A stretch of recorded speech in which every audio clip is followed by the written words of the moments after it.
The textbooks on global economics are officially broken.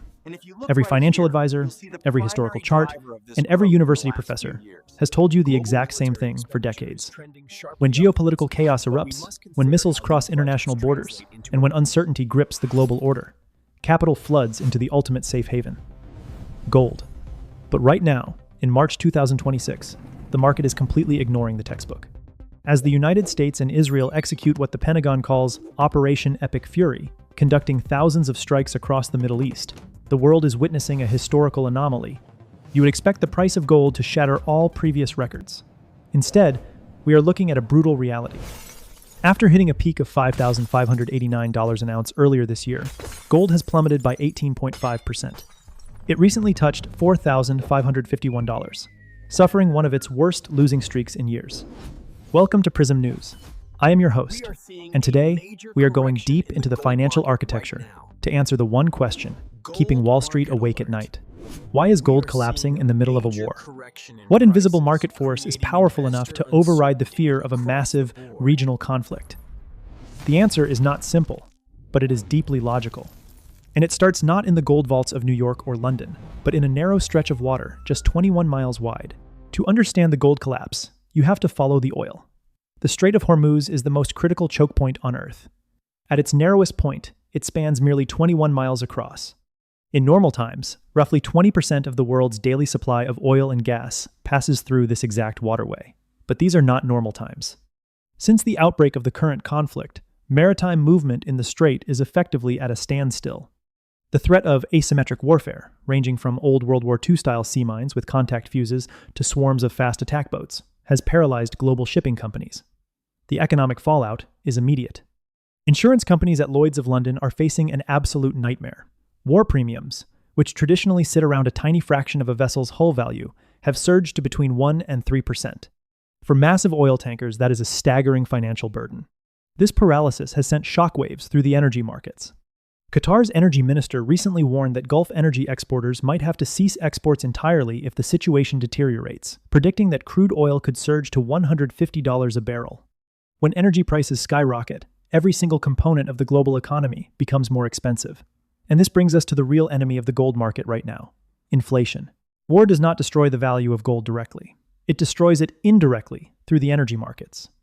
The sudden spike in shipping costs and oil prices has acted as a massive tax on the global economy. This is what economists call inflation reacceleration.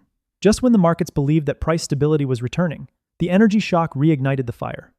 When inflation spikes, all eyes turn to the Federal Reserve in Washington. The central bank is now caught in an impossible trap.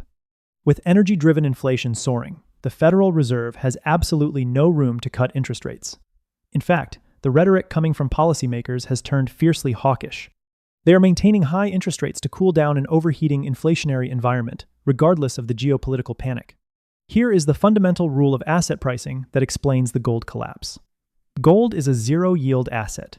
It does not pay a dividend, and it does not pay interest.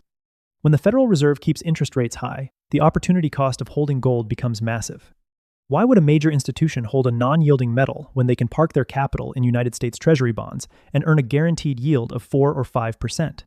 The combination of sticky inflation and high interest rates has formed an impenetrable ceiling over the gold market. But high interest rates alone do not cause an 18.5% crash in a matter of weeks. To understand the sheer speed of this sell-off, we need to look at the mechanics of leverage and margin calls.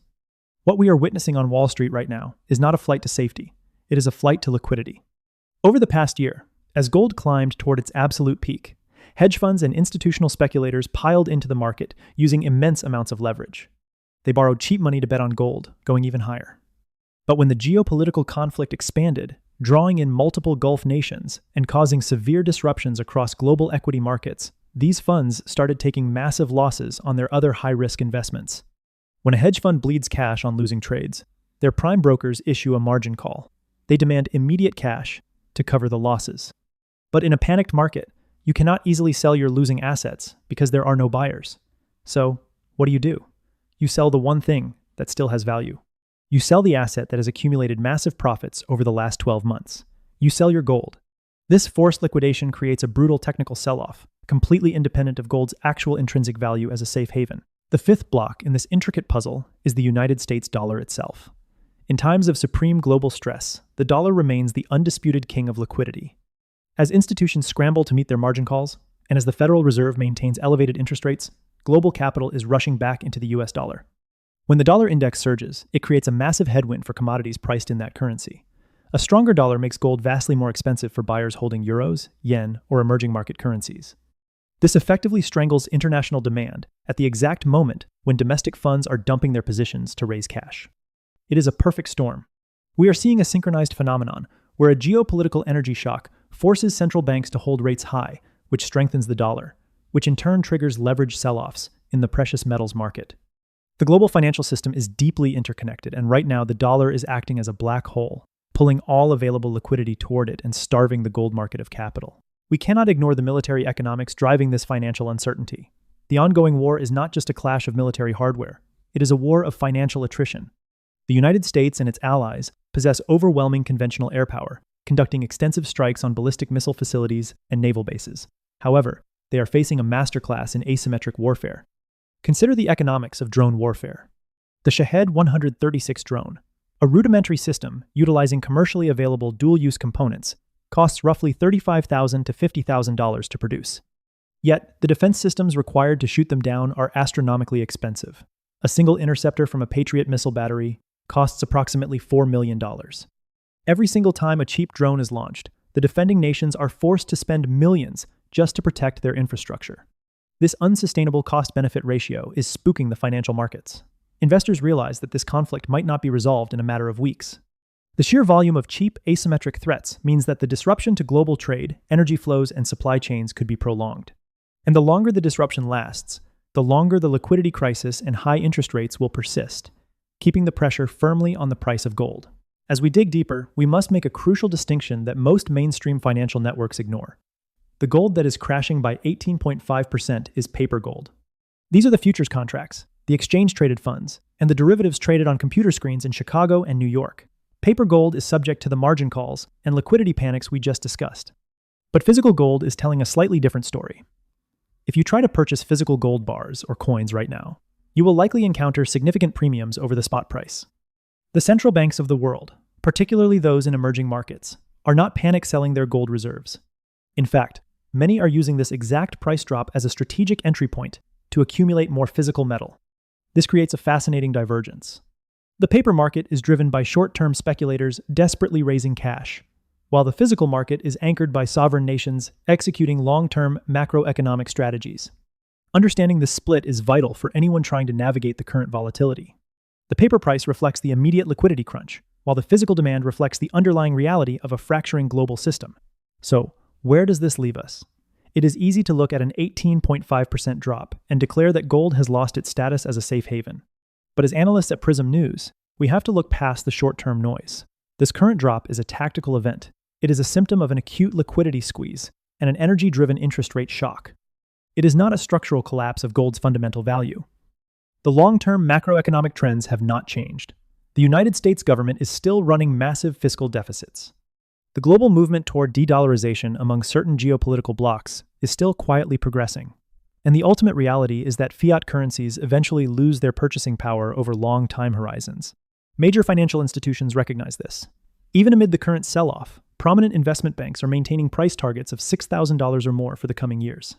They understand that once the immediate margin calls are resolved, and once the Federal Reserve is eventually forced to inject liquidity back into the system to stabilize the debt markets, the fundamental thesis for holding gold will reassert itself with vengeance. The defining lesson of March 2026 is that financial markets do not operate on emotion alone, they operate on liquidity. The next time you see a major geopolitical event on the news, do not assume that asset prices will react exactly as the old textbooks predict. You have to follow the chain reaction. Geopolitics impacts energy. Energy impacts inflation. Inflation dictates central bank policy. And central bank policy dictates global liquidity. As an independent thinker navigating these turbulent times, you must separate the noise of forced liquidations from the signal of long-term value. The gold crash is not a failure of the asset. It is a brutal demonstration of how leveraged the global financial system has become. Now, I want to hear from you. Do you believe this current dip is the ultimate buying opportunity for physical assets? Or do you think the Federal Reserve's high interest rates will continue to crush commodities for the rest of the year? Drop your analysis in the comments below. If you value this kind of deep dive, independent geopolitical and financial research, make sure to subscribe to Prism News. We do not just read the headlines. We decode the system. Stay sharp, stay informed, and I will see you in the next investigation.